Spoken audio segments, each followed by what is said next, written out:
In the name of Allah, the most gracious, ever merciful. Hello there, hope you are doing well.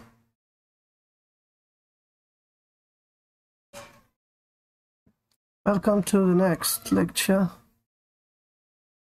in English language and literature, particularly the domain of modern literary theory and criticism. This is the second lecture, which we will go on to explain some of the modern literary theories, particularly regards its definition, approaches, history, and examples.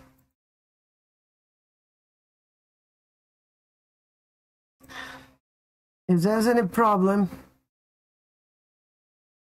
in the picture or the voice, please write in the chat box. Is everything clear? Do you have any problem with the sound or the picture?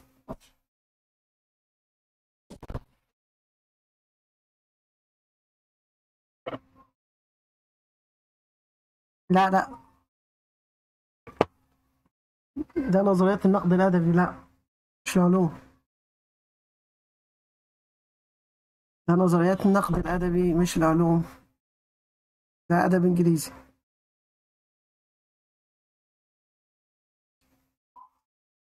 Thank you very much, Ahmed. Excellent, very good, well done. Okay, let's go. I think last lecture we stopped on the Russian formalism. Okay, Russian formalism.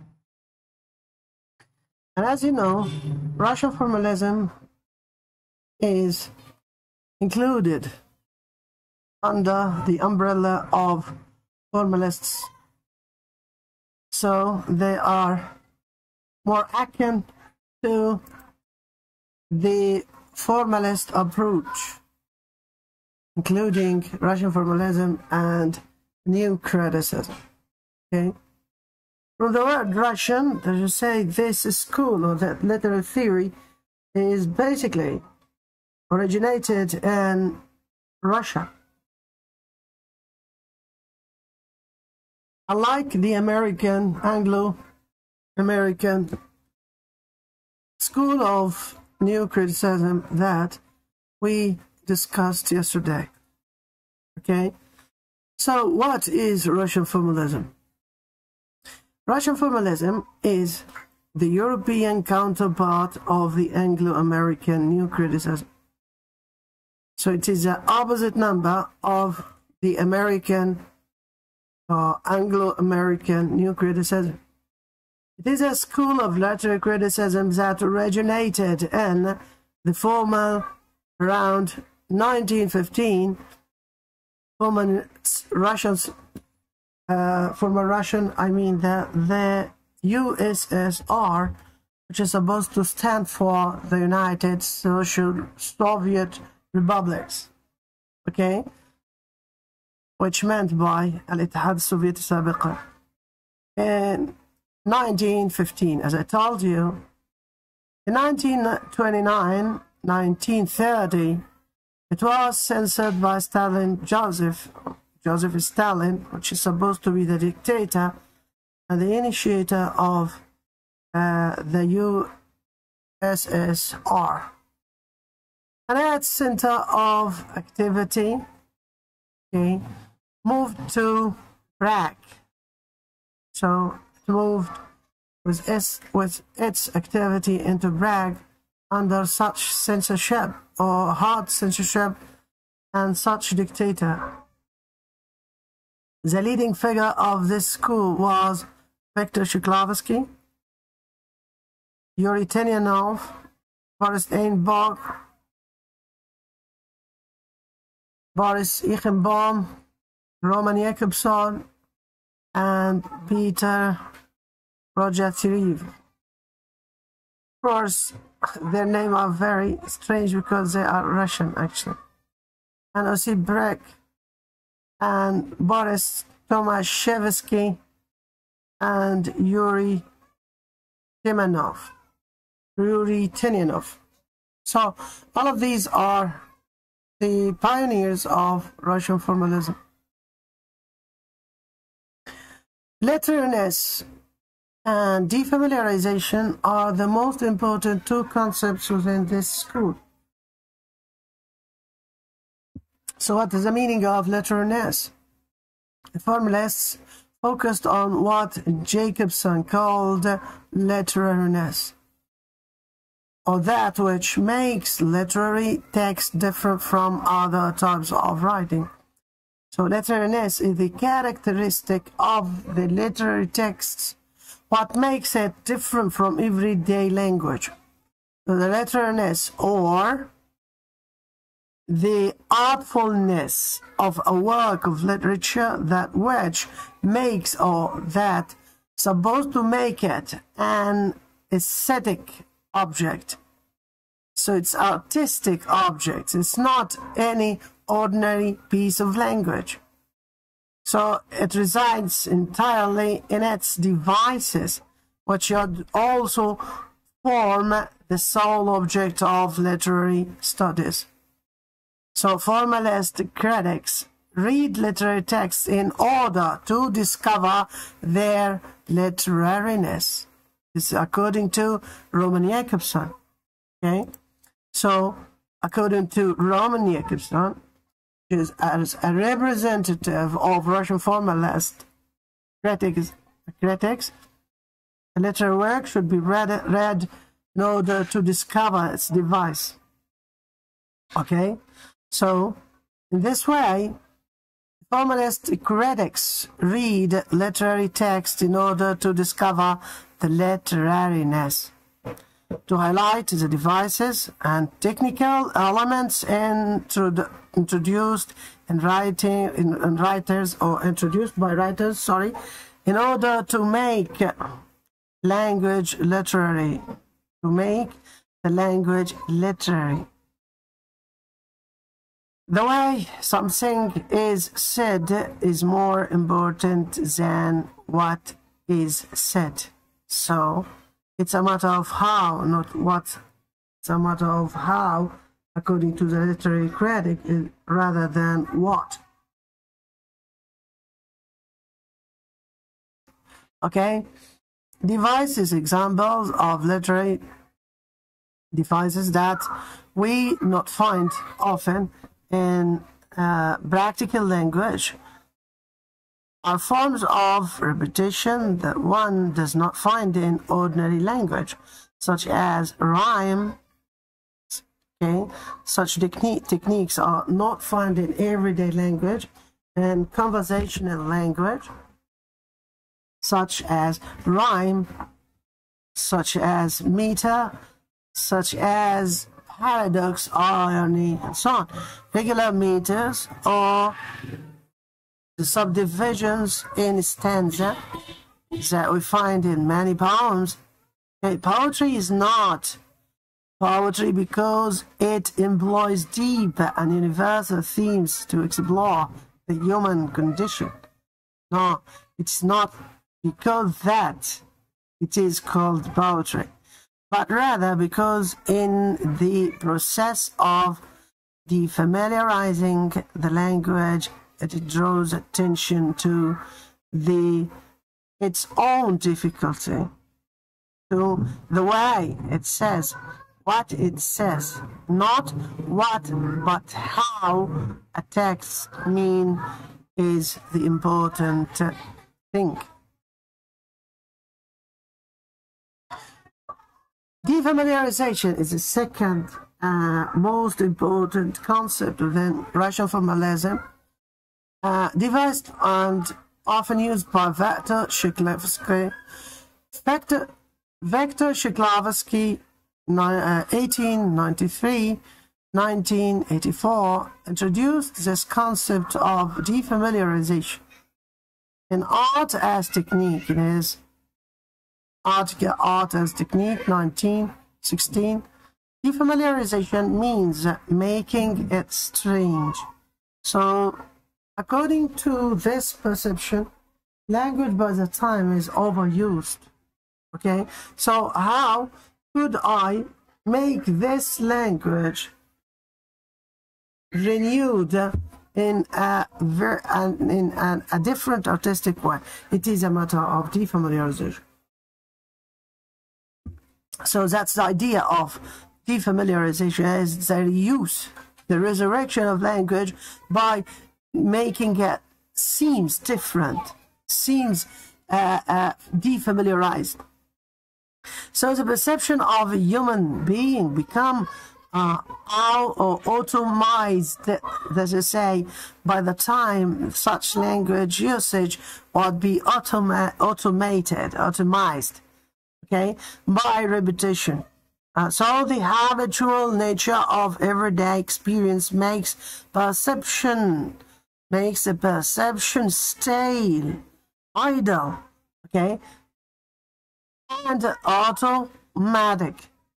Art tends to use the awareness of things, so the familiarization of that which is or has become familiar, automatically perceived, is the basic here of literal language. Let's say, as you see, defamiliarization is a sort of resurrection of language.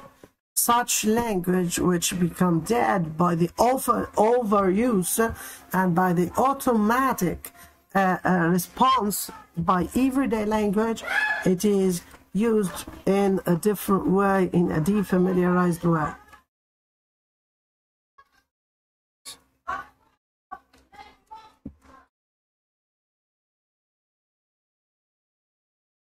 Okay, so these are the most important points regarding Russian formalism. Okay, let's go to the next, which is structuralism. And as I told you, structuralism is, you could say that, more relevant to the semiotics and its relevance. So semiotics is a study of sign, and structuralism is basically based on the linguistics schools. Okay, so let's go in a quick. So the proponents of structuralism would argue that, okay, specific domain of culture may be understood by means of a structure, okay, modeled in language that is difficult both from the organizations of reality and those of ideas or imagination. In 1970s, structuralism was criticized for its rigidity and ahistoricism. Rigidity, this means as there's no creativity, and historicism, it's regardless for the history as a key concept or a key factor in understanding literature. Okay, so as I told you before, structuralism is basically based on the work of linguists such as Ferdinand de Saussure and such as Noam Chomsky in his syntactic structure 1957, and how Ferdinand de Saussure started a sort of, rather than diachronic study of language, but into a synchronic study of language by his famous binaries and his supposition that a language is nothing but a network of relationships, and these relationships are dominated by certain types of bonds or connections.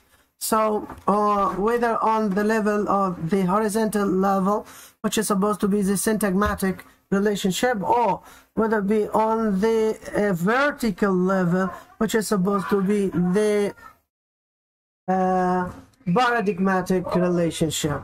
Okay, and the starting of the transformational generative grammar of Noam Chomsky in 1957 by his famous book, Syntactic Structure, and how is the kernel for any other unlimited structures within language by means of transformations. So here we could imagine that structuralism or structuralist criticism perceives language in general and any other form of literature as a sort of structure, as a sort of certain structure. And such a structure might be reversed. So regarding, for example, regarding Romeo and Juliet, so we have, for example, reconciled families, reconciled lovers against inimical families. So such a structure of Romeo and Juliet would be seen, according to structuralism or structuralist criticism, a reverse form of, for example, another literary work in which we have an amicable attitude of the husband and the bride, or the supposed husband and the bride, and a reconciled relationship between the two families. So in this way, I could understand culture in general as a sort of a structure, and the culture itself and literary work itself is nothing but an expression of such a structure, which is supposed to be according to that structure, according to that culture, might be a sort of binary. They just say what's good, what's bad, and what's lawful and what's illegal, and so on. Female and male, and so on. So such literary works are nothing but expressions of these structures within the framework of culture. Okay, and as you see, this is school criticized for its rigidity. So in one way or another, there is nothing new or nothing creative about judging all literary works, regardless its time, its place, its context, its motivation, its object, its message, as nothing but a structure. So all are alike. And ahistoricism, this means against historicism. So it's negligence of history as a very important key factor in determining the interpretation of literature. New historicism. New historicism is a school of literature or literary theory, okay, grounded in critical theory. So it's developed in 1980, okay, primarily through the work of the critic Stephen Greenblatt. So Stephen Greenblatt is a key concept of the new historicism. New historicism aims simultaneously to understand the work through its historical context and to understand cultural and intellectual history through literature, okay, which documents the new discipline of the history of ideas. Of course, you could ask me, then what's the difference between the traditional historical criticism and new historicism? Actually, the ancient historical criticism perceives literary work as against its history as a background. But here in the new historicism, they did not believe in the idea that the history is just only a background. The history is a fixed or specific or identifiable or easily to be identifiable background. Why? Because according to the new historicism, the history might be something irreconcilable, so it's not easy to define. So according to context, you could determine the history, the borders of history, the meaning of history. Okay, so in this way they are different from the traditional historical approach of studying a literary work. The next is deconstruction, and deconstruction is a term introduced by French philosopher Jacques Derrida in his 1967 book of grammatology. And of course there are two other works at the same time. They are all published in that time. Okay, Language and Phenomena on Grammatology and Writing and Difference. Okay, so construction refers to a process of exploring categories and concepts that history and tradition have imposed on a word or a work. Deconstruction suggests analysis with high precision.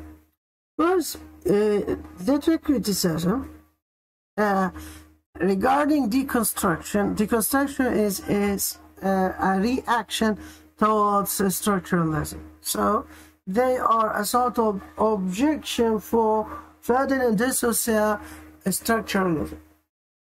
So this school is basically against or a counterpart for the Western logocentrism. So they are against believing that language is something intellectual or entirely abstract within the mind of the speaker.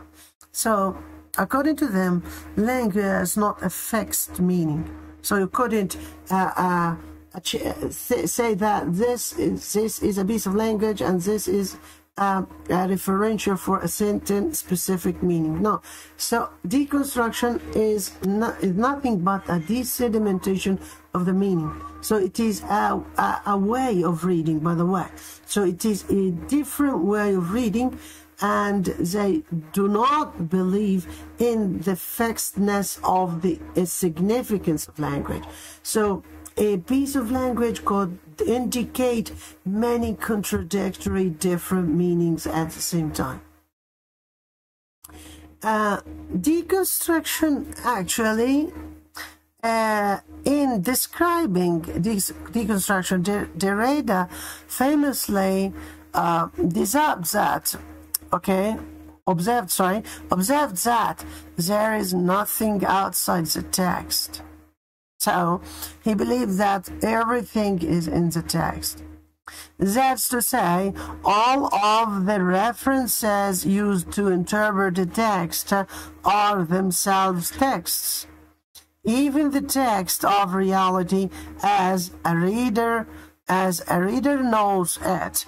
Okay, there is not truly objective, non-textual reference from which interpretation can begin. So no objectivity at all. Okay, so the text itself is not realistic. It's not neutral. It could indicate many different contradictory and even contradictory meaning at the same time. Okay, post-structuralism is, of course, we don't have post-structuralism at school, so let's go to reader response. Post-structuralism, by the way, is a reflection of many things. Like deconstruction itself is a phenomena of the post-structuralism. So if we, on the level of the structuralism, believe in the indication of the significance of the sign being composed of two components, major components, the signifier and signified, and this is as a fixed meaning. So whenever I have that signifier, whether it is audio or written or an image, it should indicate a specific meaning within the native language speaker mind. So post-structuralism is characterized by the indecisiveness. And if we go to think about deconstruction itself, it's a sort of symptom, it's a sort of representation of the post-structuralism. So we have deconstruction, believing in the ideas of indecisiveness, believing in the idea of the diversity, in the contradiction at the same time. Okay? So, reader response, okay? Reader response criticism is a school of literary theory that focuses on the reader rather than the text, on the audience and his or her experience of literary work, in contrast to other schools and theories that focuses attention primarily on the author or the content and the form of the work. And if we think deeply about those who believe in that they are interesting on the author, it might be indicative for the biographical criticism, might be indicative for the psychoanalysis criticism, and so on. And those who are mainly concerned with the context of the form of the work, as they are referring to new critics and formalist criticism like that, of Russian formalism, new criticism. Although literary theory has long paid some attention to the reader's role in creating the meaning and the experience of the literary work, modern reader response criticism began in 1960s and 70s, particularly in American and German, in works by Stanley Fish and Wolfgang Geiser and Hans Robert James and Roland Barthes and others, of course. One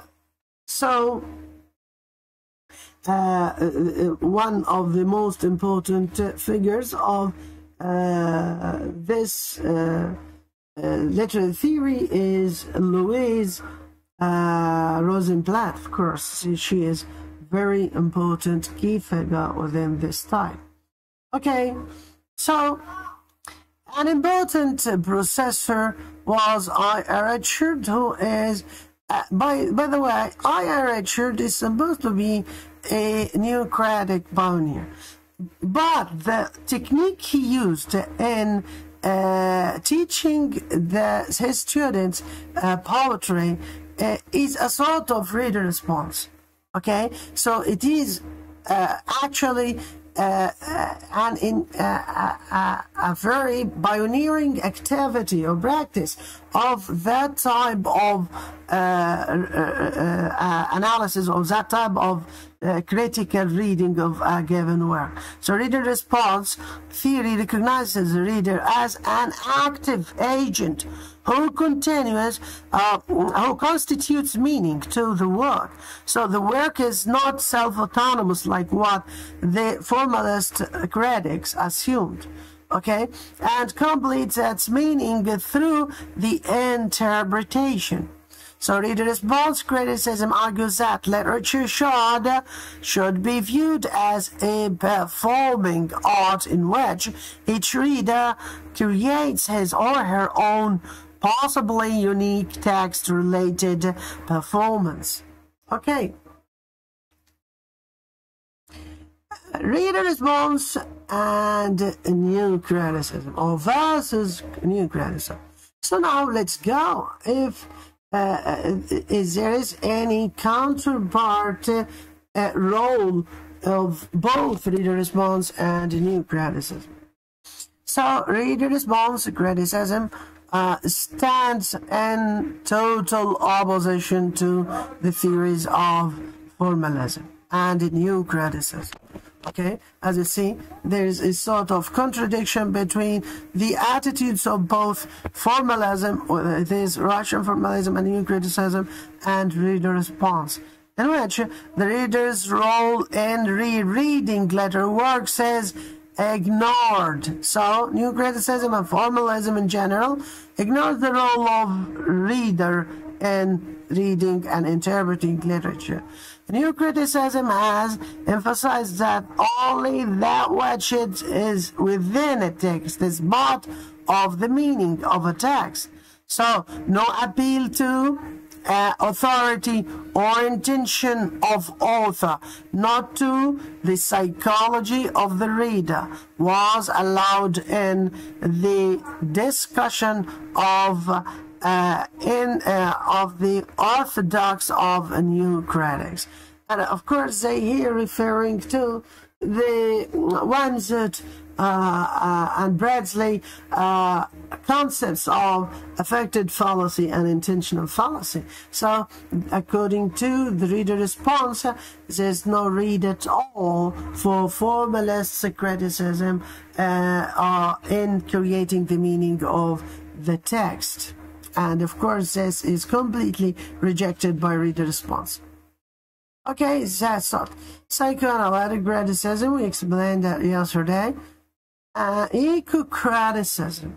Eco-criticism is a study of literature and environment from an interdisciplinary point of view, where all sciences come together to analyze the environment and the brainstorm possible case solutions for the correction of the contemporary environment situation. Okay, so literary criticism here, you could think about then what's the relationship between criticism and that solutions for the environment problems. Really, it is not only to study the literature, but to study how environment is reflected within literature. So, how the man-nature relationship, which is supposed to be the eco-critical elements within a given literary work, how man-nature relationship is reflected within a given work, how man deals with nature within literature, how it is, how this relationship depicted within literary work. Criticism is an intentionally broad approach that is known by a number of other designations, including green cultural studies, eco-poetics, and environmental literary criticism. So, all of these green studies, eco-poetics, and environmental literary criticism, as well as other sections or subdivisions of literary criticism, like the deep ecology. So deep ecology is to go further within the environment, within the isolated environment, and to think how nature is a living creature. It's not passive at all. So unlike the common perception of nature as a passive, it's a recipient, participant. It's not a completely active or it's not a doer partner within life. No, of course, the deep ecology is such a present life within among the you can say the virgin form of nature in completely solitude. Okay. Also, we have ecocide, which is referring to how the ill practices of man would one day come to an end of this life or this world. And of course, the only loser within such conflict is man himself. Why? Because nature and environment have the power to regenerate by the time. So it's not so weak as man could imagine.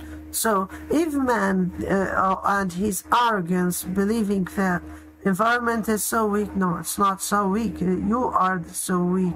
You are who would be destroyed once that nature roars. So this is what's meant by ecocide. So going in your human way or arrogant way of creating the mass destruction weapons, for example, like that nuclear weapons, like the mass destruction weapons, and so on. All of these one day will destroy you, not the environment.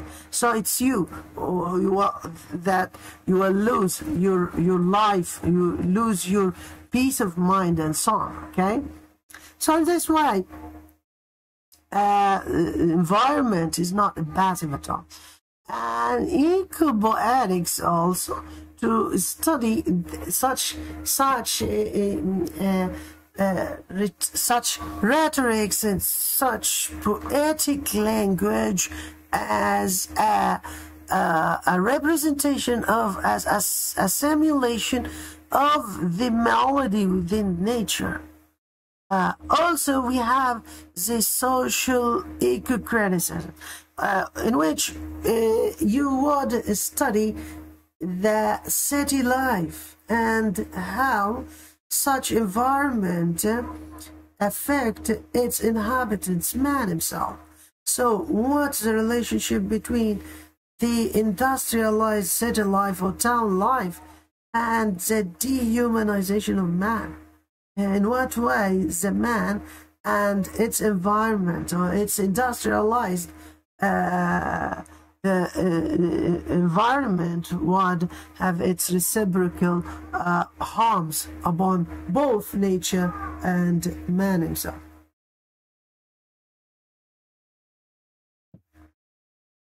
These are the most important points of literary criticism and eco-criticism. Okay, so now it's the time to go and see some examples for the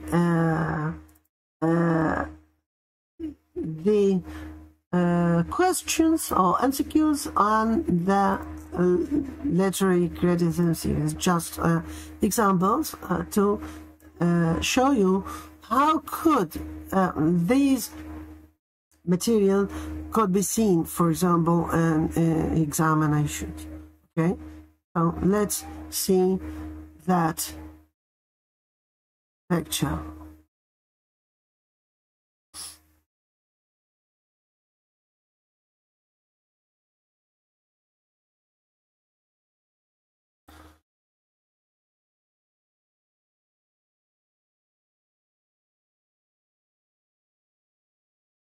Do you see the picture?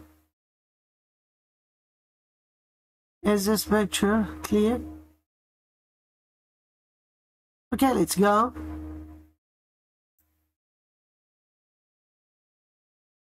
The term defamiliarization. Oh, sorry. It's not the phone. Okay, let's go. Who gave the concepts of art for art's sake? Art for art's sake. So, if we think about this is a beginning of to think about the modern life literary theory, to believe about the attitudes within literature. So let's have your answer, please.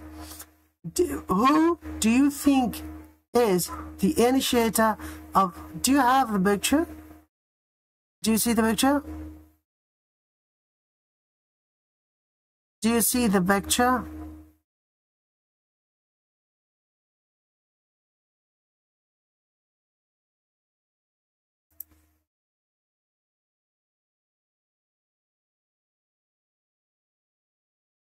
Do you see the picture, Sarab?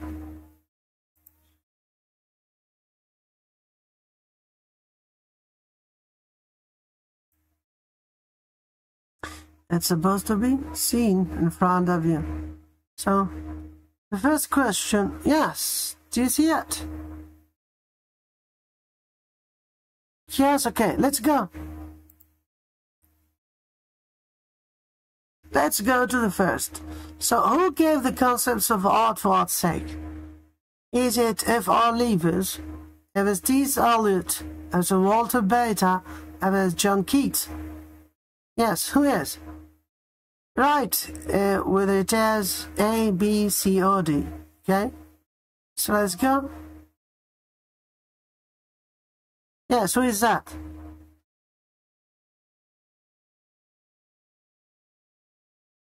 Who claims that art for art's sake, nothing else? Number B? Sam Isa. Sam, assuming that it's number B. So it is T.S. Eliot? Do you believe so? T.S. Eliot? No, unfortunately not. It's not T.S. Eliot. T.S. Eliot, as a literary critic, as a new critic or a representative of a new criticism, believes in impersonal poetry, the impersonal experience of poetry. So it's not that.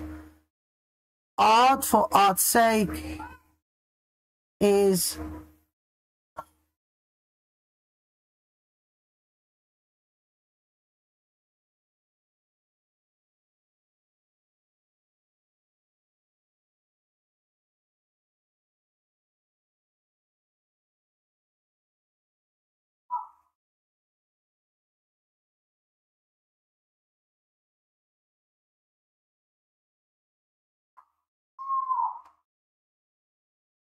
art for art's sake. Yes, Sam, see. Let's see. Okay, let's see. It's Walter Beta. It's Walter Beta who believes that art for art's sake. Okay? It's Walter Beta who believes that art for art's sake. Okay? That's it. Let's go to the next question. Who gave the concepts of art for life's sake? So art not for art's sake, but art for life's sake. Who is that?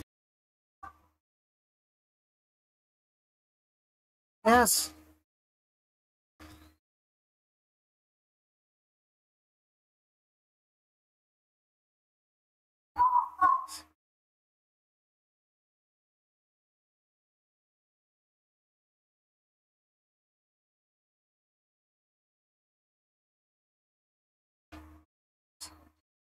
See?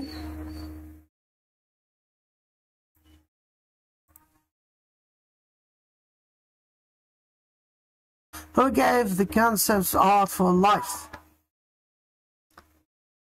This is supposed to be number 2. So write your number whenever you write your answer. Okay, so number 2. Number 3. In order to be clear, oh sorry, it's a problem. Number 3.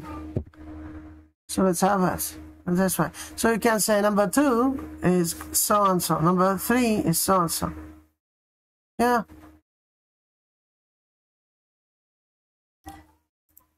Number 2.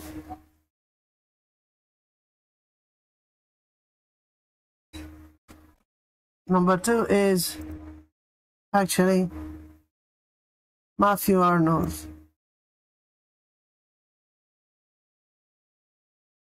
Okay, who is the author of New Criticism? Who is the author of New Criticism? I.R. Richard, David Deutschers, F.R. Leavis, or none? Do you remember? We have this last lecture. We have this yesterday. We said that we got the name of T.S. Eliot. We got the name of the New Criticism from certain titles of articles. Who is? No, not I.R. Richard. It's not I.R. Richard. No, unfortunately, it's not. It's not I.R. Richard. Excellent, very good, Ali. That's John Cransom, yes. But there's no John Cransom, hey? So there's no John Cransom here. This means what? This means that we have none. So this is a good, this is a correct answer. None. So I don't have John Crudenson here. So I Richard, David Ditches, if I leave is no John Crudenson. No John Crudenson. So let's say this is none. None of the above mentioned. So none of the above mentioned is correct. So let's go to number 4. Okay. I'm so surprised to think about you. How could it be very difficult for you whenever you have such things explained for you many times? Okay, let's go to the next, number 4. The most important structural anthropologist among the 4 below is the most important anthropologist who contributed too much to the structuralism. As you know that in structuralism we said that it's based upon the works of 2 major important figures, one in the anthropology and culture and the other on the linguistics. So that one in the domain of linguistics was Ferdinand de Saussure, okay, and another one who is supposed to be in the anthropology of culture. Who is that man?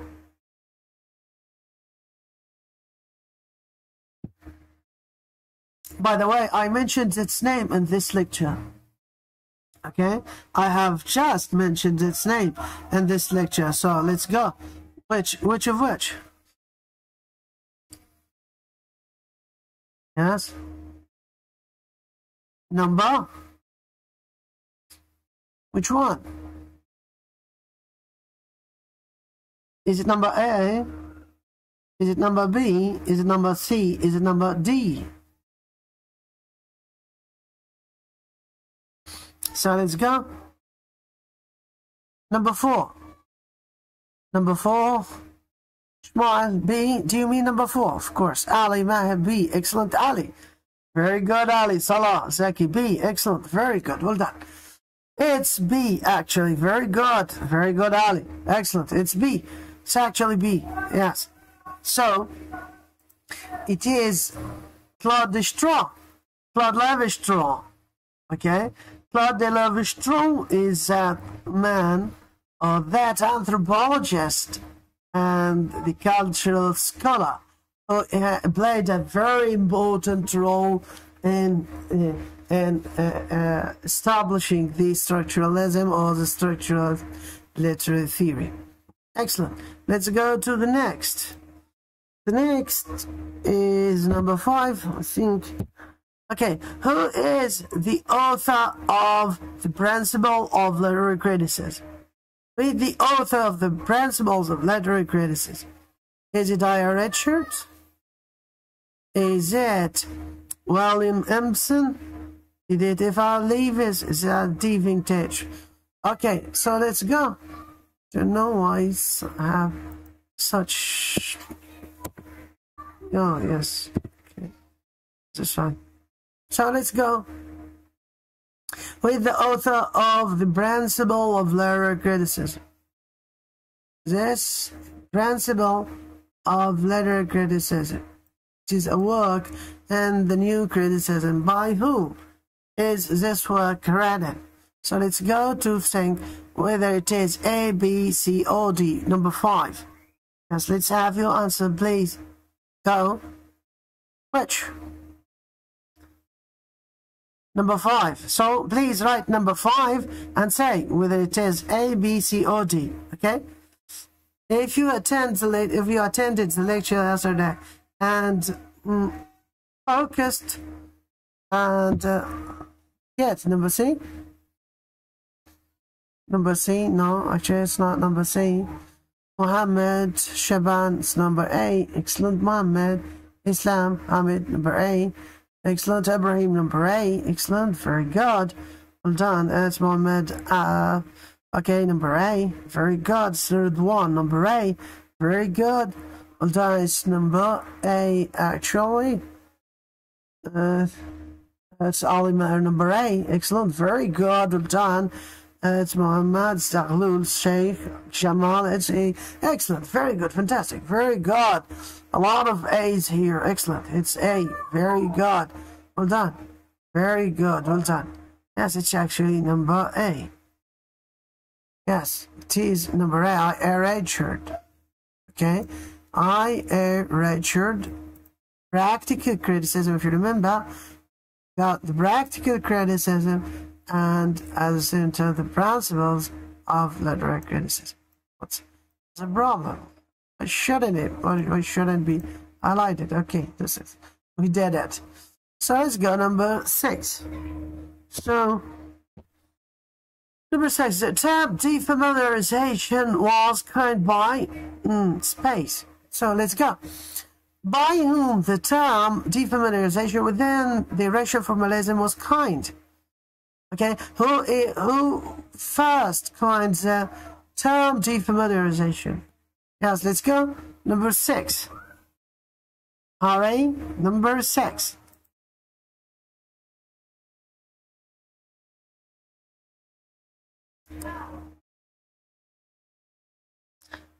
Number 8. Very good, Asim. Very good, Asim. Very good, Muhammad. Very good, Mahmoud. Very good. Very good, Al-Ezabli. Very good, Osama. Very good, Osama. Very good, Abdullah. Very good, Ahmed. Very good, Basim. Very good, Basma. Very good, Walid. Very good, well done. Yes, actually, it's very good. It's good doing. It's A, as I said.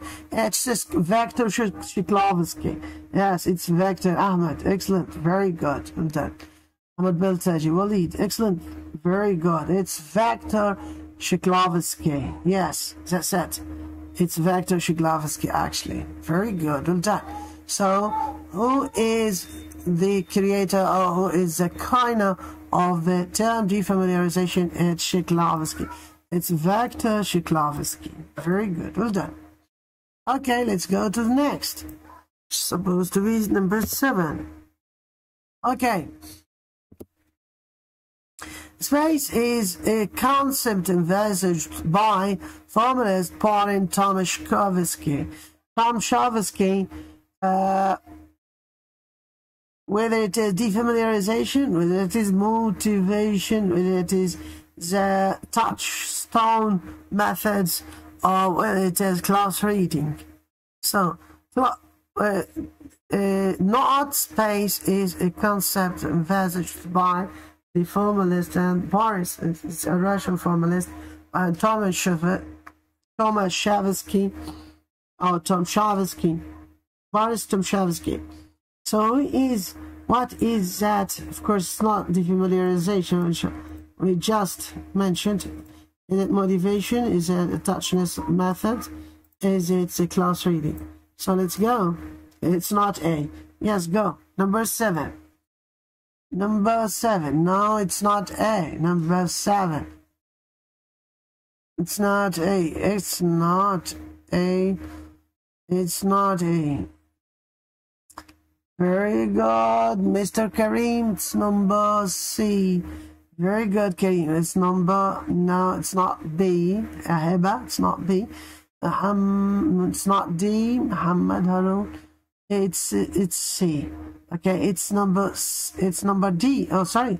So let's guess. It's a close reading, by the way. It's close reading. Which number? Close reading. Oh, yes, close reading number D. Excellent. Very good. So it's number D. It's number D. It's number D. Close reading, by the way. So, if you remember in new criticism, we know that close reading is adopted by a number of new critics, and particularly by one. Okay, so those who initiated the term is that Tom Shavsky. So the initiator of the term itself is Boris Tomaszkowski, but by the way, it is highly used by other literary critics. Okay, so let's go to the choice of close reading. Actually, is the term which envisaged by formalist Boris Tomaszkowski. Okay, So this is the term. It is the close reading. Okay, that's it. Let's go to the next one, which is supposed to be number 8. Okay. Who brought forward the concept of close reading? God, that's a question. So if close reading is primarily envisaged by Boris Tolshavsky, so who the new critic who brought forwarded the concepts and the use? Do you remember? We have just mentioned its name, by the way. So is it William Emerson? Is it William Emerson? Or is it Richard? Is it if it is T.S. Eliot? So let's go. Number 8. Number 8. Which of which? Number 8. Which of which? Please write the number of the question, okay, in order to be precise. Write the number of the question. So say number 8 is for so-and-so, in order not to know which of which. Because sometimes you have your messages delayed and being sent. Okay, so number Abdullah Eid, number 80, no. It's number B, excellent. Marwan, excellent. It's number B. It's Richard, excellent. Very good, well done.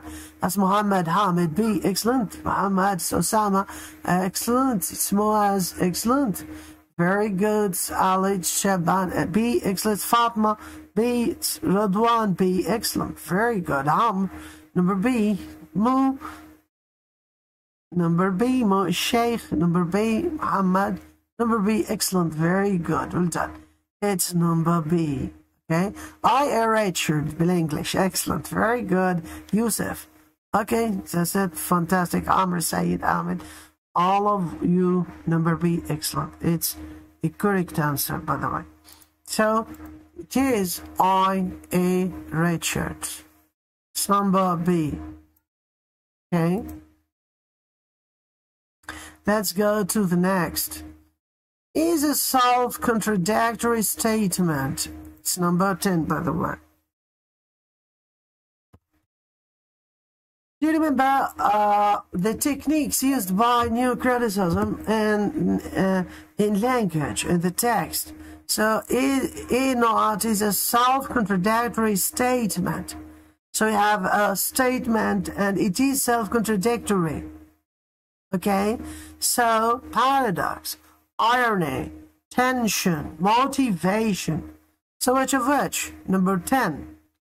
Go. Number 10. It's a self-contradictory statement. So which of which? A self-contradictory statement. A self-contradictory statement. Number A. Number 10 is A. So, we are now in number 10, by the way. So, this is supposed to be number 10. Which? Number 10. Which is a self-contradictory statement. Is it a paradox? Is it irony? Is it a tension? Is it a motivation? Okay? So, let's go and see your answer. Please write number 10. Like, okay, Hussein. Like Dahlia, A, excellent. Like Asim, A, excellent, very good. Write the number, please. In Sam, number 10, B, no. It's incorrect, Sam. Okay, number 10, Mohammed, Shabab. It's 10A, excellent. Okay. So, number 10, A, awesome. It's excellent. Awesome Munir, A, excellent, very good. Number 10A. Okay, fantastic. Okay, number 10, Anas. Muhammad, number 10A. Excellent. Adam, number 10A. Very good. Please write the number of the question. Okay, Hema, number 10A. Excellent. Okay, very good. Well done. Very good. Number 10, it is A. So paradox actually is a self-contradictory statement. So it's a self-contradictory statement on the level of the language itself, on the level of the language. So it's a self-contradictory in the level of the language. Yes. Let's go to the next one, number 11.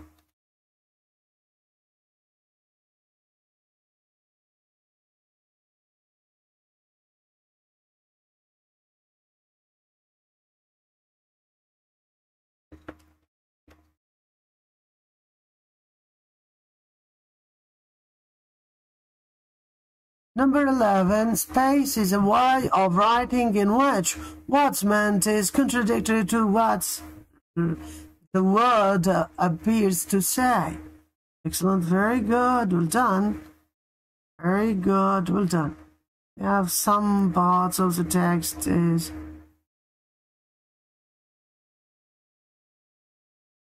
okay, next. So space is a way of writing in which what's meant is contradictory to what the word appears to say. Okay? Do you remember when we explained yesterday that a certain linguistic device means what's said is different from what's meant? So what's meant is completely different from what's said. Okay. By the way, the previous one, when I say al-paradox, I mean like in Arabic to say that al-asal al-mur. So this is a sort of paradox. Okay. Irony. Sorry. Unfortunately, I gave an answer for this question. By the way, so let's guess whether did you get it or how you got it or not. Okay, so let's go to number 11. Which answer should be? Which answer should be number 11? Please, go ahead. Number 11, number D. Number D, excellent. We have a lot of 11s, number D. Not C, by the way. Number D, Samid. Number L, excellent.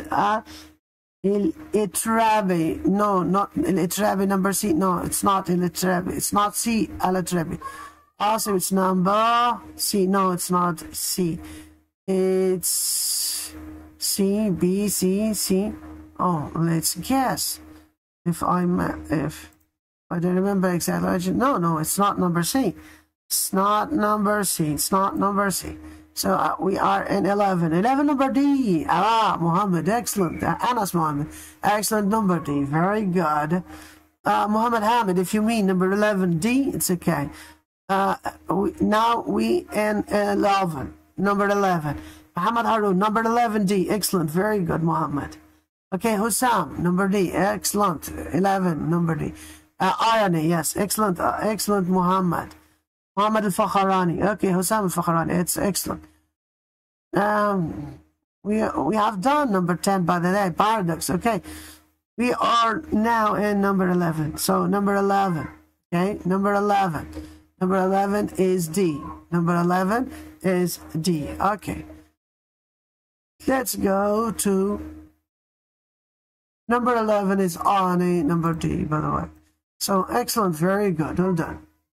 Let's go to the next, which is supposed to be number 12. Number 12. Who is the author of Anatomy of Criticism? Is it Ramsat? Is it Northrop Frye? Is it Matthew Arnold? Is it Frederick James? Who is the author of Anatomy of Criticism? Is it Ramsat? Is it Northrop Frye? Is it Matthew Arnold? Is it Frederick James? Let's go. By the way, it is a new critic. Okay, so it is one follower of the new criticism. Okay, so let's go. Number 12B. Number 12B, excellent. Very good. Muhammad Abdul Khaliq, number 12B, excellent. Very good. Osama. No, it's not number D, Osama. Muhammad Hazim. It's 12 number B. Fantastic. Very good. Well done. Sam, 12 number C. No, it's not number C. Rudwan, 12 number B. Excellent. 12 number B. Rudwan. Dahlia Ahmed, 12 number A. No, it's number A. Dahlia. It's harder. Number B. If you mean number 12, if you mean the question number 12, it's K. Ahmed, number B. If you mean Omar. Okay, Ghunaim, number B. 12 number B. Excellent. Very good. Ishmael. Ishmael or Ismail, number B, 12. Excellent. Very good. So it is Northrop Frye. Yes, it's Northrop Frye, who is the author of the group of anatomy, by the way, anatomy of poetry, anatomy of criticism, and a lot of anatomy. So it is Northrop Frye. Excellent. Very good. Northrop Frye, the author of anatomy of criticism. So let's go to the next. The literary and intellectual movement that led writers not to imagine life as it could be, but to examine life as it was actually lived out, and to record what they saw around them as honestly as they could. What is it? Which approach of literary form is this? Not to go further in imagination, but to draw the reality as it closely as it could be, so or authentically as it could be. Which approach of literature is that time? Is it the Romanticism? Is it the realism? Is it the dark romanticism? Well, let's go to think about that. I don't know what should have such as, okay. So let's get closer. That's right. So literary and intellectual movement. It's a literary and intellectual movement that led writers not to imagine life as it could be, but to examine life as it was actually lived, and to record what they saw around them as honestly as they could. So which movement or which approach of literature is this type? Yes, let's go and guess its name. Let's go and guess its name. Very good. We are in number 13, by the way. It's number 13. So, Adam, number 13B. Excellent, Adam. Excellent. Very good. Mohammed Shaban is number 13, 13B. Excellent. Very good. Abdullah, 13. Excellent. Muhammad. Very good. 13. Ridwan, 13. Excellent. Muhammad Harun, 13B. Excellent. Asim Munir, 13B. Excellent. Very good. Usman. Osama, excellent, very good. Osama Nabil, excellent, number B, excellent, very good. Muhammad Hamid, 13B, excellent, done. Buthaina Derry, 13B, excellent, very good. El-Trabi, number B, excellent. You mean number 13, of course. Okay, Hada Zakaria, 13B, excellent, very good. Very good. Done. 13B, realism. Hossam, excellent. Al-Fakharani, 13, realism. B, number B.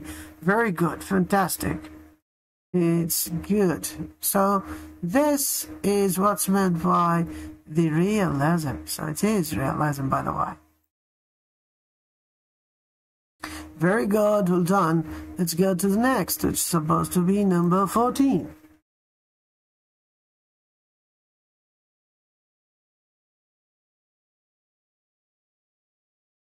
What's the problem?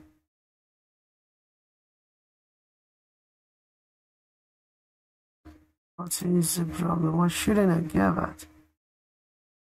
The title, number 14. Okay. So number 14. All of the following tenets of Romanticism except... Okay, so all of these are tenets of Romanticism. The meaning of tenets, I mean the morals, or I mean the beliefs or doctrines, okay, or principles of Romanticism, except. So all of the following are tenets of Romanticism as a movement, except.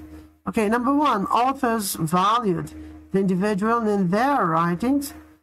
Authors looked to nature for inspiration. Authors feature just themes of love. Authors valued emotions and the imaginations in their writings. So which of these are not of the tenets of Romanticism? Okay, let's go to see your answer. Let's go to see your answer. Go. Number 14. Number A, Sam. No, unfortunately, it's not. 14, Ghada. Number C, excellent, Ghada. Very good. It's number C. Walid, number C. So please write the number of the question order. Not to think about that. Number 14, C, excellent. Very good, Muhammad. Excellent. Number 14, C, Dahlia. Excellent. Number 15, Hoda Zakaria. Excellent. Very good. Abdurrahman Maher. Excellent. Number 14C. Very good. Mohammed Adel. 14C. Radwan. Excellent. Very good. Hima. Number 14C. Excellent. English with Mustafa. Number 14C. Hebatullah. Number 14.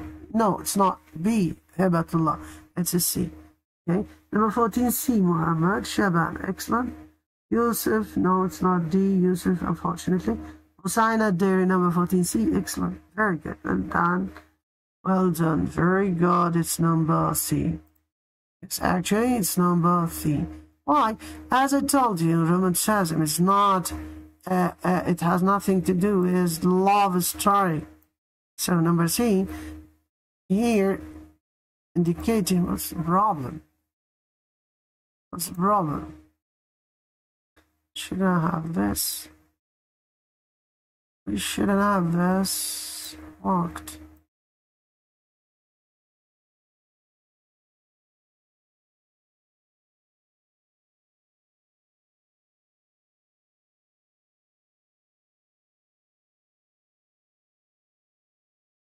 Oh. I don't know why shouldn't I have this highlighted. There might be some technical problems. Like, oh, okay, let's go. To do it this way. Should I click here? Like that, what happened?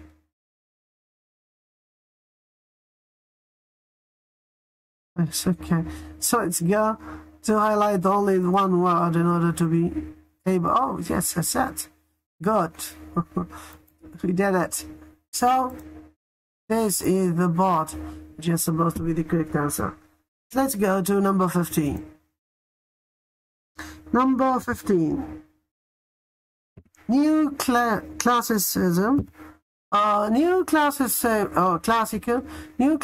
movements emphasized the observance of literary rules, the non-observance of literary rules, the purity of literature, the function of literature.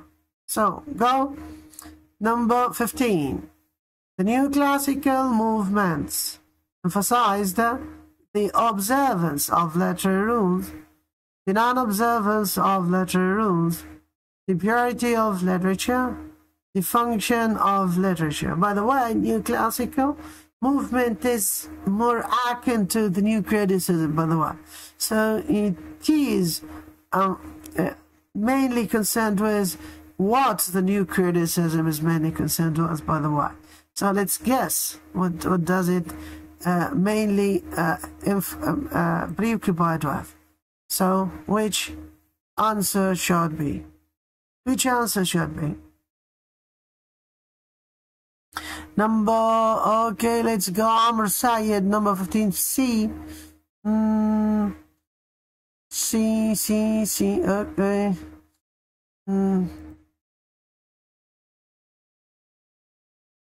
But try to think deeply. We said here, new classical movement emphasized. So, what it emphasized is, okay, does it mean the purity of literature? Purity of literature? A lot of you said C.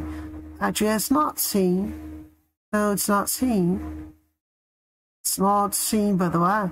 Good one. Number B. What is B? Let's have a look. The observance of literary rules. The non-observance. No, it's not B. Oh, no one gave the correct answer till now, unfortunately. By the way, all of you said B, C, D, and I said struck. It's incorrect. See what still? We still have only A. Okay, Waleed, nobody A. That's it. So, A about the library. That's number 15A. So, yes. No A, no B, no C, no D. This means that it should be A. So, it is A. So, new classicism is mainly concerned with what you can say in Arabic, المحسنات البديعية. So it's the shape, it's the form, okay? So that's what's meant by only the rules of formation of literature. That's what's most important for them. It might be trivial in its content. It might be trivial on the level of the themes. It might be trivial on the level of the message, but what it should be adherent to is the embroiderment and the embroidery of the shape. So it must be the shape. It must be shaped in a good literary form, not anything else. Okay, that's it. Fantastic. Very good. Well done. So let's go. So this is supposed to be the observance of the literary rules. So this is what matters for the new classical, by the way. So it is driven from the classicism, and the classical movement or classicism is originally based on following certain models driven from the Greek and Roman. They are seen as masterpieces of literature. So any writer should follow these examples of masterpieces to write something in a good way. And that's originally the basic or the primer or the initial form of grammatique, of the art of good writing. So the emergence of grammatique or the art of good writing as it means initially, okay? So which number is that? Number 15. So let's go to number 16. Number 16. Space emphasizes reason and sense, and science, sorry.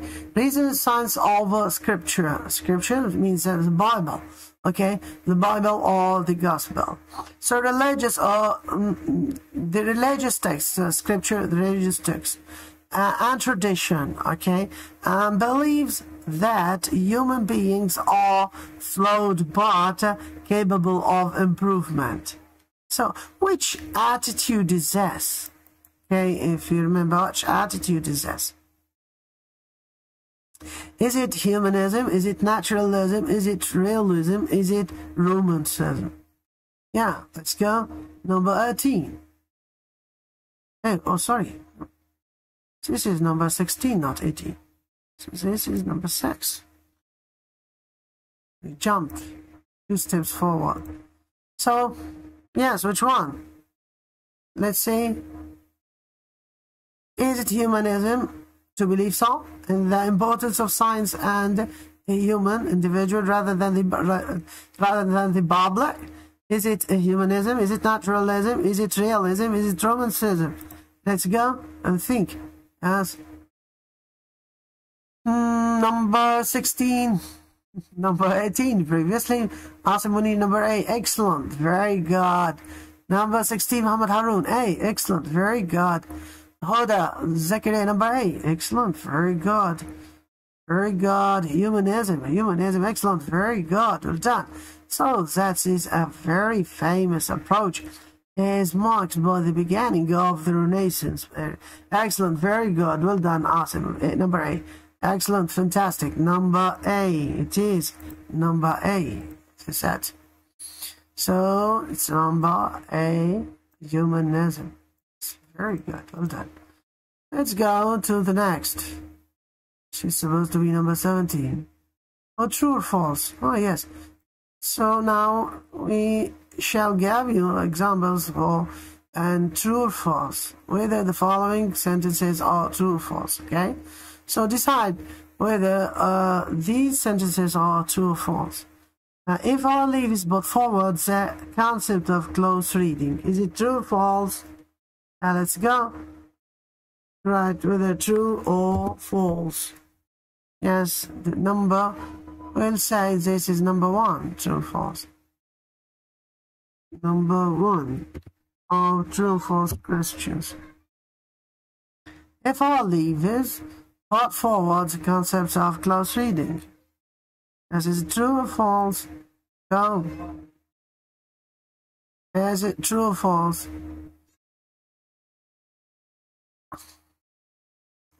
Please, if it is true, write T. If it's false, write F. True. Are you sure? Sayed, are you sure our lead about true? Is it true?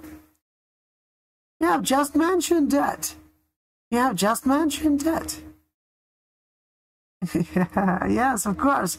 That's if it is not true, it should be false. It's not true, it should be false, of course.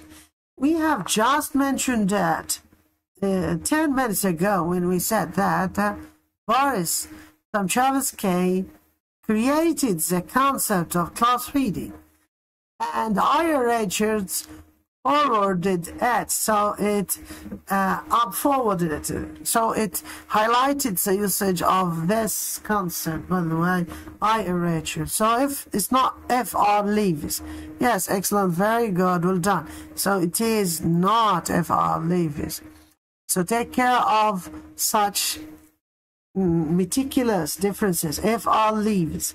I'm not speaking about F.R. Leavis. It's Ira Richards. Okay, so according to this is supposed to be false. Okay, so this is supposed to be false. It's not true. It's a false. Very good. Number 2, Russian formalism. Russian formalism believed that literary texts should be studied in their historical and social context. Is true? Okay, Russian formalism believed that literary texts should be studied in historical and social context. Is it true to think so? Yes, true or false? Go. True or false? Go.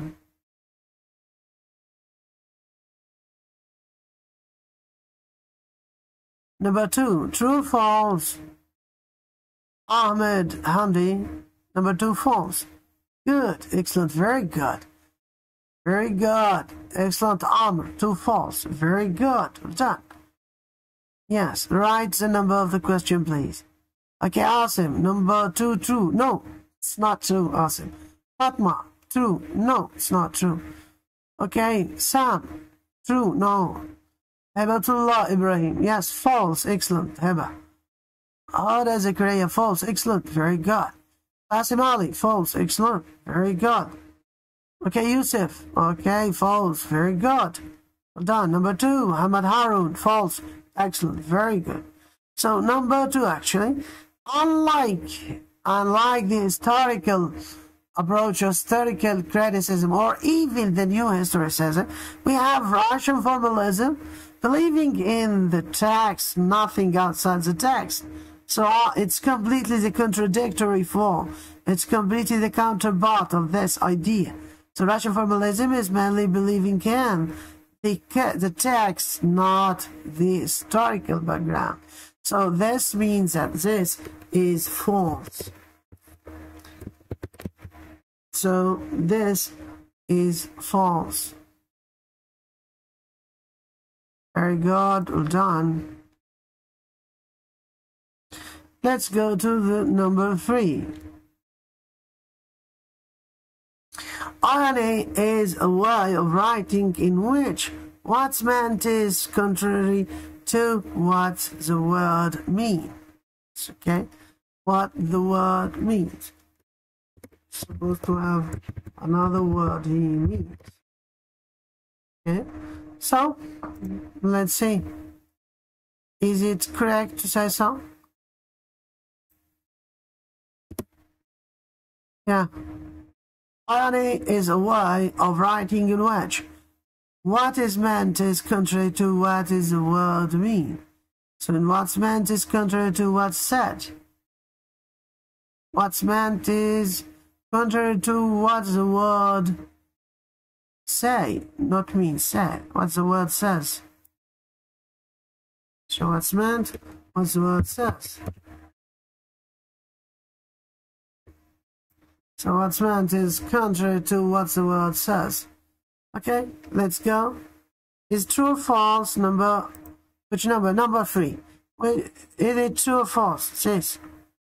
Is true or false? Number 3, true. Excellent, excellent, very good, well done. Very good. Number 3, okay. Hafsa, number 3, true, excellent. Okay, Abdurrahman, number 3, true, excellent. Fatma, Abdallah, number 3, true, excellent. أنا مش فاهم والله.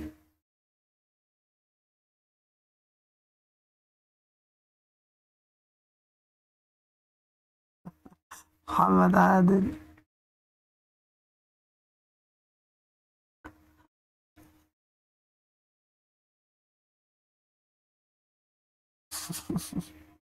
انت مش فاهم بتبقى غلط ولا صح ليه؟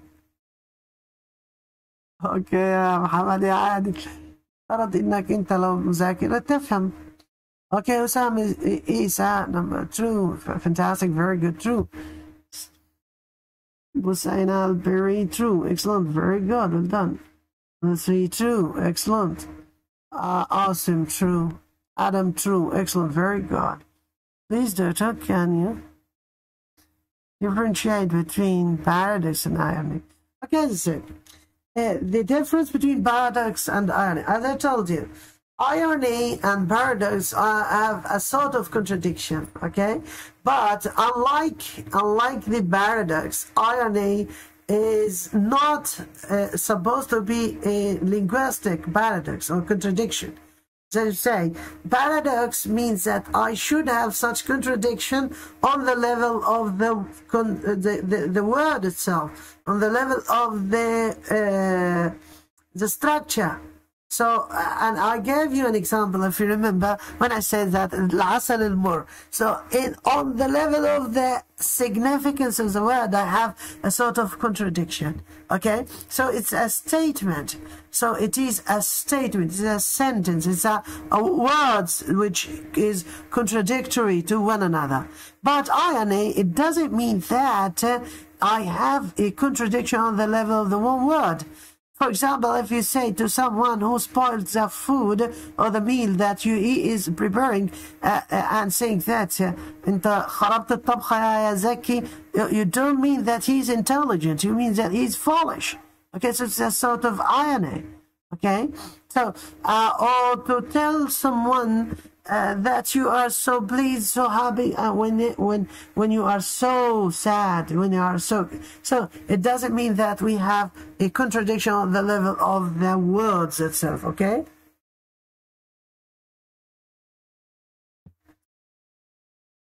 I hope that it's clear by such explanation. Okay, I said that. Okay, this is irony. Okay, this is irony. When you say the paradox, this means that there is a sort of contradiction on the level of the words, on the level of the statement, as I told you in Arabic to say العسل المر. Okay? Did you get it?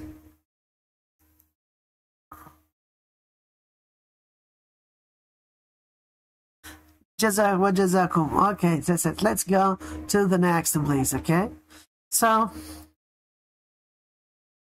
This idea, so RNA is a way of writing in which what's meant is different from what's said. Excellent, this is true. And by the way, RNA and paradox are techniques discussed in new criticism. Okay, let's go to number 4. Russian formalism were interested in exploring the mechanics of literary language, such as rhythm, sound, and syntax. Is it true or false? Okay, once again, Russian formalists were interested in exploring the mechanics of literary text or literary language, such as rhythm, sound, and syntax. Is it true or false? Let's go and think, yes. Is it true or false?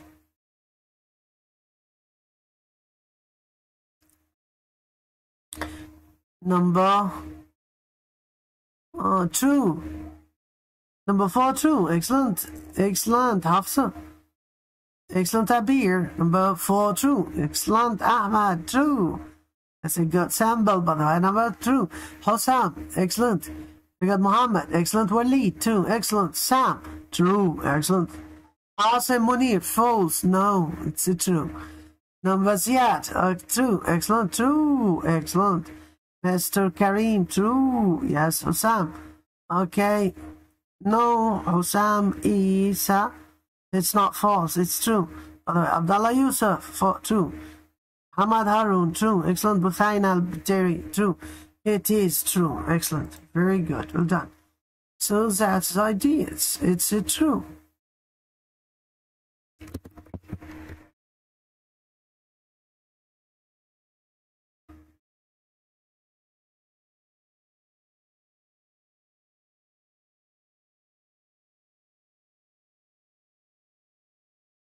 Let's go to number 5.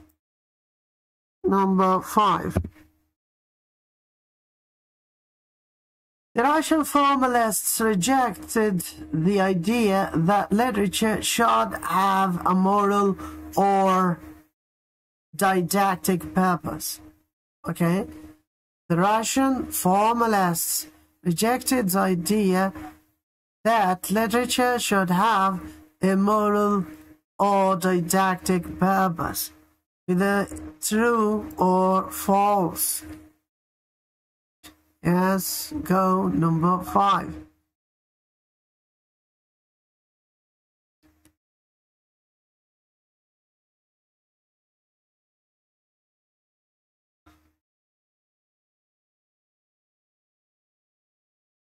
True. Very good, Muhammad Harun. Yes, it's true. Amr Said, true. Excellent, Hussam. True. Sam. False? No, it's true, Sam. Adam, no, it's a true, by the way. Rejects. I don't say accepts. I don't say claims. I say rejects. Okay? So what's matter for them is the literariness. It's the defamiliarization. Regardless its content. So regardless the context, regardless the meaning, regardless the message, what matters for them is the form. And that's what's meant by formalism. So it's not a matter of significance, it's not a matter of morality, it's not a matter of morale, it's not a matter of lesson, it's a matter of form. It's a matter of literariness. It's a matter of defamiliarization. That's Russian formalism. So, according to Russian formalism, literature is not didactic. Okay? So, what's matter is the beauty, the shape, the form. Okay? That's what does it matter for them. Okay? Excellent. Very good. Well done. So, this actually is true. So, because they truly rejected the idea of didactic function of literature, didactic function of literature. New criticism emphasizes the importance of analyzing the historical context of a literary work. New criticism, this is number 6. New criticism emphasizes the importance of analyzing the historical context of literary work. Is it true or false? Let's go. Number 6. Is it true to think about this or not? Okay.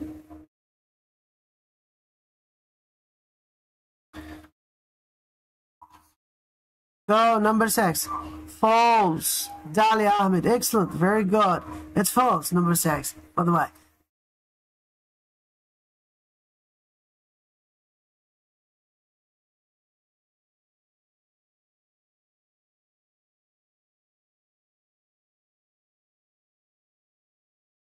Number 6, false. Excellent, Ahmad.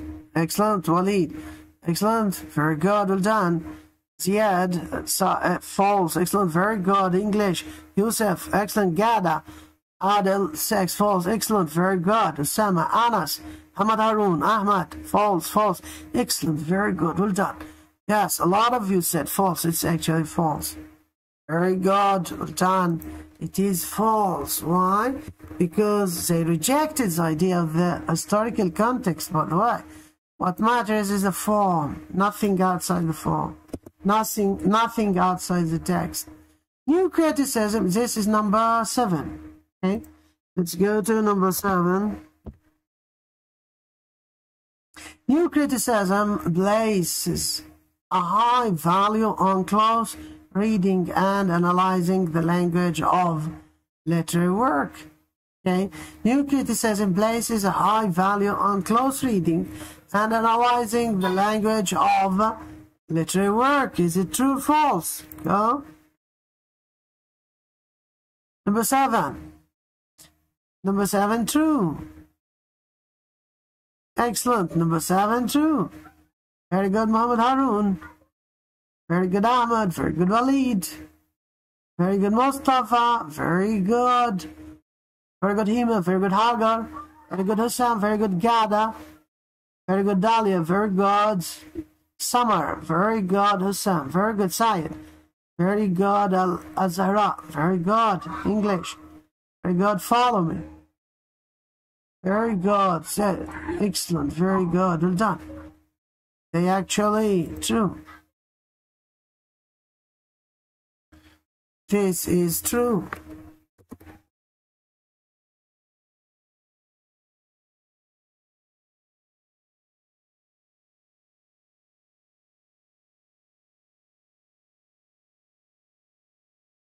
Okay, let's go to the next. We are about to finish, by the way. Okay, psychoanalytic literary theory posits that a work of literature can be interpreted as a manifestation of the author's unconscious desires and conflicts. Once again, psychoanalytic literary theory posits that, or assumes, so posits means assumes, that a work of literature can be interpreted as a manifestation of the author's consciousness, desires, and conflicts. Is it true or false? Let's go. Number 8. Is it true or false? Number 8. Number 8, Sama. True. Hamad Harun. True. Excellent. Very good. Abrahman. True. Excellent. Mahmoud. True. Excellent. Very good. Well done. Ali. True. Sia. True. Excellent. Dua. True. Excellent. Very good. Mohammed. True. Ahmed. Yasri. True. Excellent. Abrahman. True. Hamza, Asim, Munir, excellent. Okay, Mr. Karim, true. Excellent, very good. 8, Omar, true. Ahmed, true. Okay, okay, true. Excellent, very good. Amr, Sayed. Azara, true. Fantastic, very good. Yes, it is true. as we said, psychoanalysis might go to the interpretation as the interpretation of the author unconscious, or interpretation of the process of writing itself, or going deeper in the literary work itself by the interpretation of the unconsciousness of the characters within the literary work. So it is true to think that. Excellent, very good, well done. Good doing, Shabab, excellent, very good. So let's go to number 9. The term Oedipus complex refers to a male child's unconscious desire for his mother and hostility towards his father.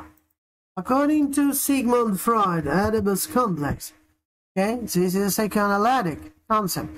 The term Oedipus complex refers to a male child's unconscious desire for his mother and hostility towards his father. Okay, is it true or false? Oedipus complex. Oedipus complex. Let's go. Number 9 is true or false. Number 9. Wafa Hussein. Number 9 false. No. No, Wafa. It's not. Hima. True. Excellent. Hima. Amr. Number 9 false. No, it's not. It's not false, by the way. It's true. Oedipus complex. Oedipus complex in psychoanalysis. No, it's true, not false. Oedipus complex. Busaina. True. Excellent, Busaina. Mr. Ahmed. False. No, it's not. Unfortunately, it's not false. Yehusami. It's true. Excellent. Absolutely false. No, it's not absolutely false. It's absolutely true. By the way. It's according to the analysis of Sigmund Freud, by the way. Okay, don't take it for yourself. Don't take it for granted as according to your culture. No, according to Sigmund Freud. We don't believe in it, okay?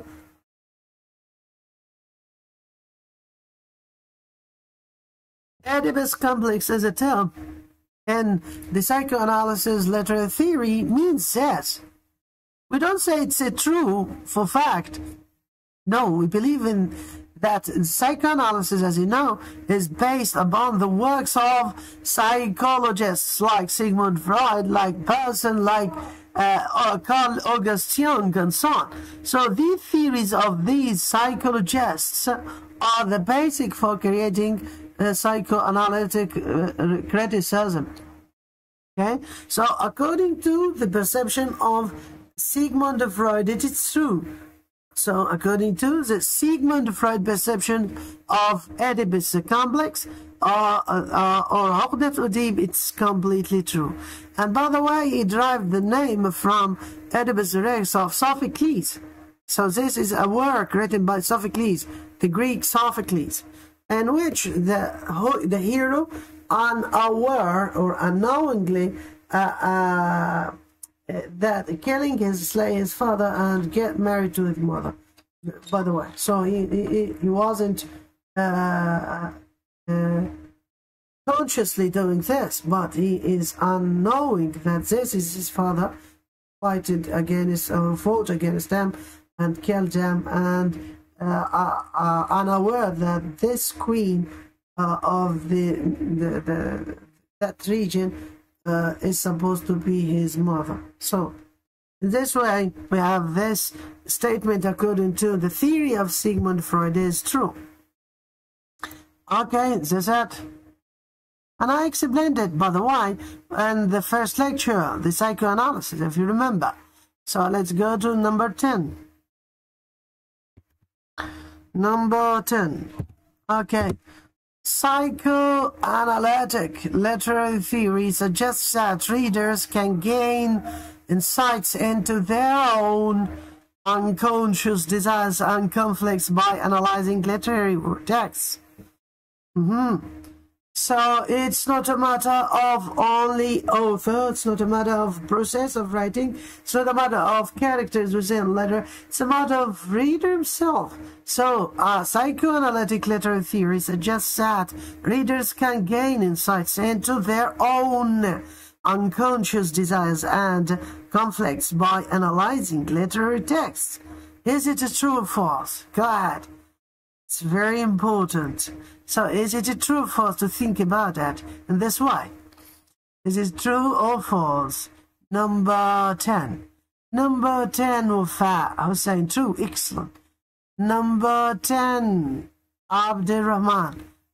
10, true, excellent, very good. So, Ziad, true, fantastic. Summer, true, excellent. Ghada, true, excellent. Mazen, true, excellent. Muhammad Harun, true, excellent. Very good. Syed, true, fantastic. Okay. Higai, true, excellent. Very good. Okay, Buthaina, true, excellent. Mr. Muhammad, true. Sabri, excellent. Okay, true, fantastic. Roa, Ashraf, true, excellent. Riham, okay, Sad, true, excellent. Amr, say true. Sam, it's excellent, very good, true. So it is true, actually. So this is true. Said true. Let's go to the next. Marxist literary criticism. Marxist literary theory argues that literature is shaped by economic and social conditions. Is it true or false? Number 11. Number 11. Marxist literary theory argues that literature is shaped by economic and social conditions. Is it true or false? Number 11. Go. Number 11, go. Number 11, not yet, answered. So number 11, Sayed, it's a false. Number Asimuni, false. Minna, Yasin, 11, but not false or true. Larbi, false. Fatma, Abdullah, 11, true. Excellent, Fatma, true. That's true. Mazin, it's true. Excellent. Muhammad Harun, true. Excellent, fantastic. Mahmoud Abdul Khaliq, true. True or false? No. Mahmoud Abdul Khaliq said false. It's not. It's actually, unfortunately, it's true. Okay, Maz, true. Excellent. Very good. Dahlia, true. Excellent. It's not false, Walid. It's not false, Mohammed.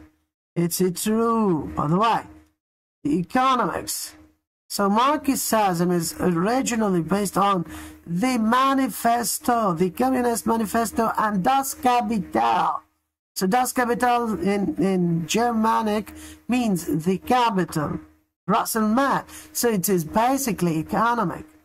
Okay, so it's basically economic based on the idea of the conflict between the bourgeoisie, the owners, and the proletariat, the workers. So it's a sort of economic conflict between the bourgeoisie and the proletariat or the workers. Okay, so very good. Abdurrahman, true, fantastic. Asim Said, true. Samar, true, excellent. Mustafa, true, excellent. Hima, true, fantastic. Very. Mr. Karim, true, fantastic. Suhaib, okay, Suhaib, true. Mazin, true. Fantastic. Muhammad Magdi, true. Ahmed, true. Rehan, true. Ismail or Shmail, true. Fantastic. Sameh, true. Sa, true. Mazin, excellent. Very good. Well done. It is true. So, number 11 is true.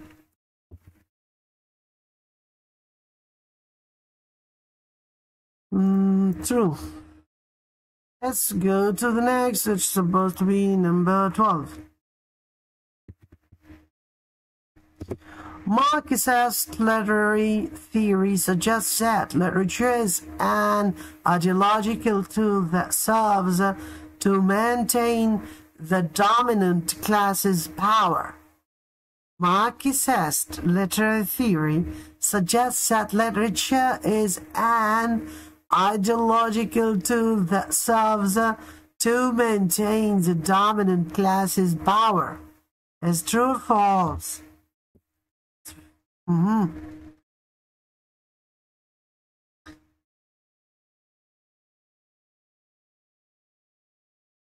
Do you remember when we discussed the idea of sober infrastructure and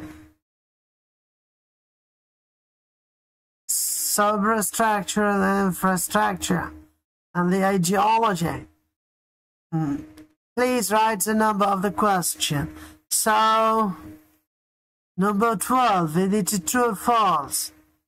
Rada, the 12 false. Unfortunately, it's not false. It's entirely true, by the way.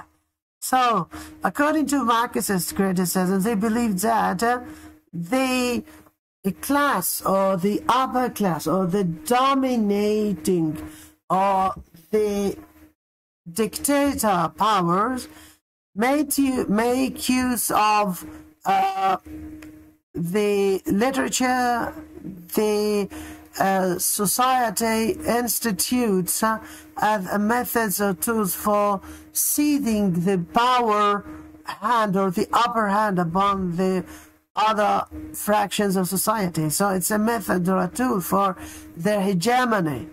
They believed in that. They use literature, TV, information, Ministry of Information, and media as a tool for hegemony, to maintain their hegemony, to establish their hegemony.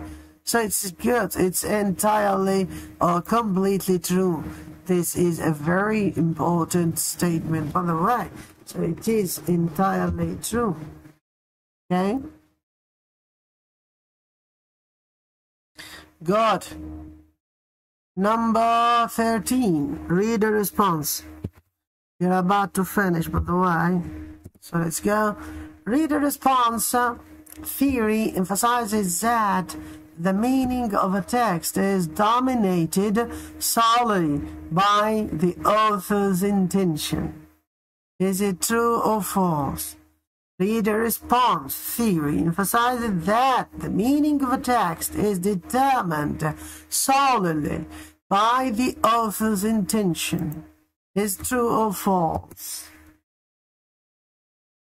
Is it true or false? Let's see your answer, please.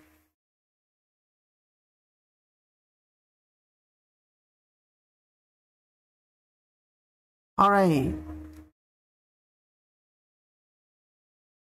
We are finished, by the way, because we only have one sentence, which is supposed to be cultural material. Okay? Yes, let's go. The reader response theory emphasizes that the meaning of a text is determined solely by the author's intentions. It's true or false? Is it true or false? Let's guess. Is true or false? Number 13, false. Excellent. Very good. Noor. Excellent. Walid. Excellent. Syed. It's number 4. Excellent. Gada. Excellent. Ahmad Yasri. It's Asim Munir. It's false. Completely false. Excellent. Yes, it's that. There's no need for emphatic technique of expressing whether it is false or true. Excellent. Muhammad Haroon. False. Excellent. Fantastic. Hind Reda. False. Omar. Her name. False. Excellent. Very good. Hussein. False. Okay. Mazin. False. Ahmed. False. Walid. Okay. Muhammad. Mr. Ahmed. Okay. Rehan. False. Excellent. Mr. Karim. Fantastic. It's false. Yes, it is really false. Why? Because reader response is basically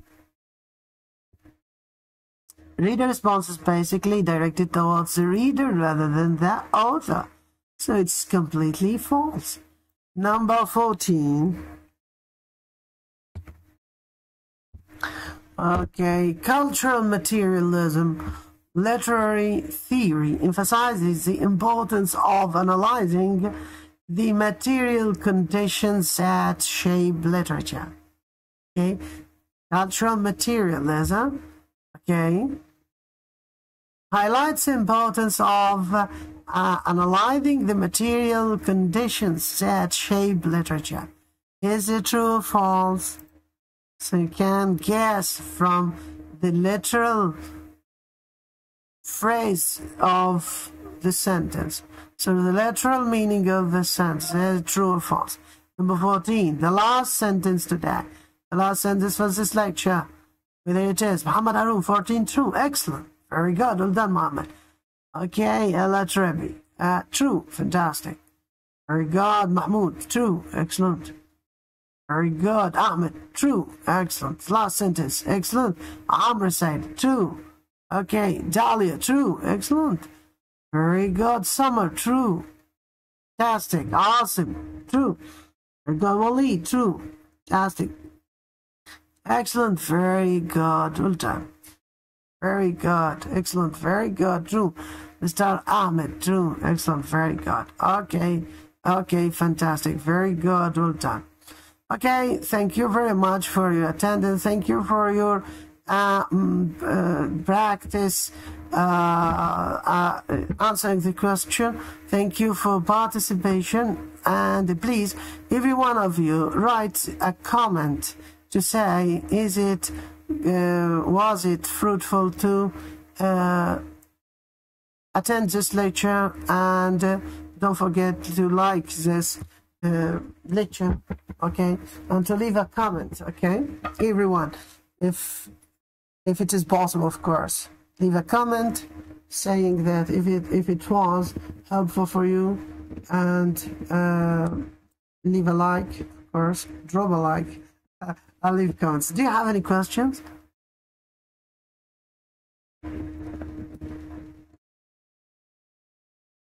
Okay.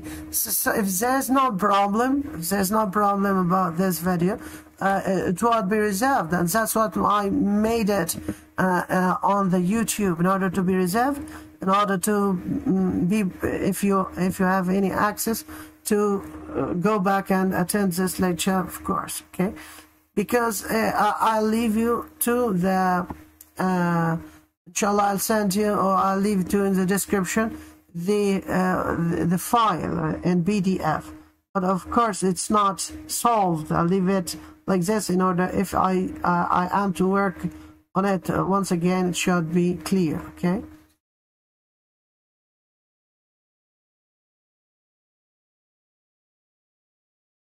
Thank you very much.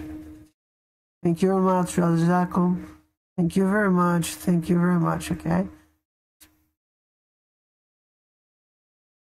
What's been our paradox? Oh, I explained it, by the way. If you go back in the video, you will understand. I explained it many times, okay? And I differentiated between paradox and irony, okay? And simply I said paradox on the level of the statement itself, okay? The level of statement, okay?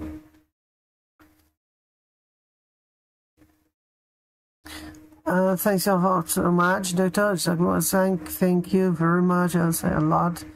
Not at all. Thank you. Okay. Thank you very much. Thank you very much. Okay.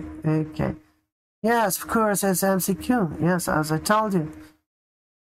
You might have, if you are a student of Faculty of Languages and Translation, by the way, you should have a question, an essay question. Because it's a must according to the quality requirement. If you're a student of the Faculty of Education or Faculty of Languages and Translation, you should have an essay question. And if there is a question, an essay question should be one of the first five literary theories, which is supposed to be Russian formalism, new criticism, reader response,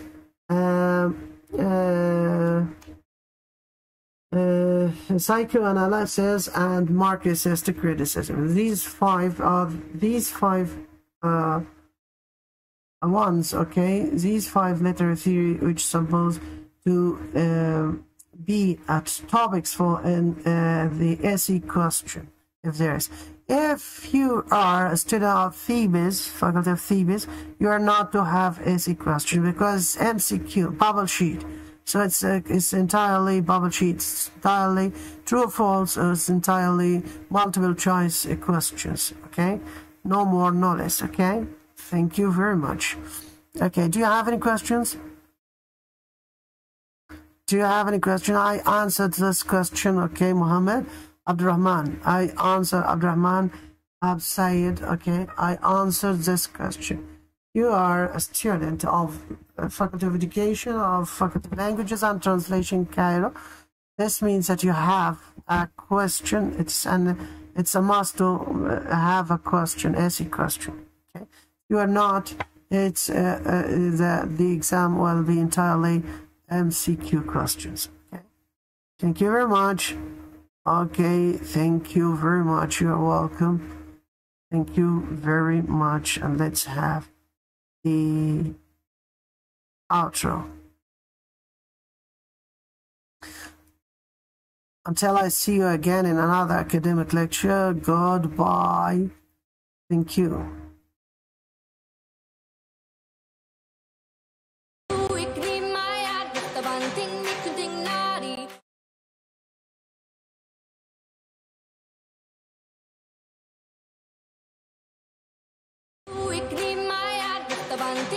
Ting,